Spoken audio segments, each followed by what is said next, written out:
Waa faraxsanahay. I'm happy. Before you start the video, try to get the free PDF file on the description. In this tutorial, I'm gonna teach you verb be present plus adjective. First, you will learn the Somali helping pronouns for using verb be present plus adjective. Then you will learn some useful adjectives to practice with this lesson.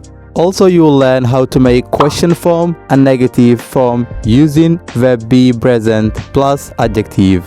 And at the end of this lesson, you will see some mistakes to avoid when you're using verb be present plus adjective in Somali. If you are new here, I am Abdurrahman Abzi, the Somali native tutor, and I would really love your support. Let's get started. Please make sure to like the video. It really helps to reach many good people like you. And subscribe for more. How to use verb be present plus adjective in Somali. In order to use this verb, first we need to know about the Somali pronouns and their helping pronouns for verb be present plus adjective. Now, let's learn the pronouns with their helping pronouns.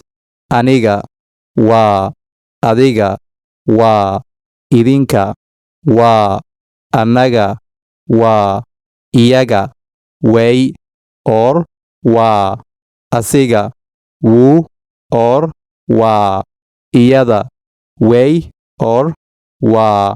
So we can say aniga, adiga, idinka, annaga, all they take waa for helping pronoun.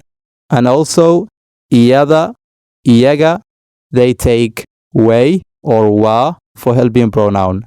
And only asiga takes wuu or waa for helping pronoun. Now let's learn some useful adjectives to practice with.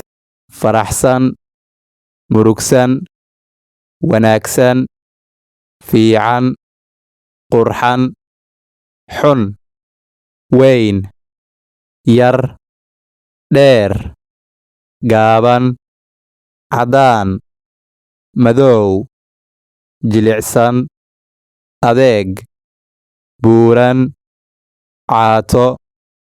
And now let's learn how to make a sentence using the helping pronouns and adjectives we learned. Waa faraxsanahay, waa faraxsan tahay, waa faraxsan tihiin, waa faraxsannahay, way faraxsan yihiin, wuu faraxsan yahay, way faraxsan tahay.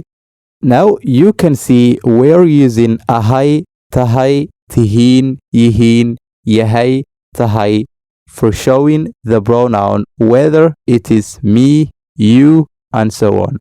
If you want to know more about them, please watch this suggested video about verb be present in Somali. Waa fiicanahay, waa fiican tahay, waa fiican tihiin, waa fiicannahay, way fiican yihiin, wuu fiican yahay, way fiican tahay. Now let's see asking question and respond.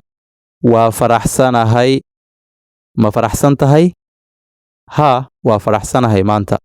Ma equals question word for all pronouns. Ma murugsan tahay walaal? Maya, waa caadi walaal, mahadsanid. Kowsar ma dheer tahay ama way gaaban tahay? Kowsar way dheer tahay. Or you can say only way dheer tahay without the name, because always the shortest answer is the best in Somali language. I don't know your language, you guys. Macallimka ma fiican yahay? Ha, wuu fiican yahay. Or just say ha, or just say wuu fiican yahay. I'm pretty sure you can make some sentences. Try and write on the comment section, and I'm gonna tell if it's right or not. Now let's see some mistakes to avoid.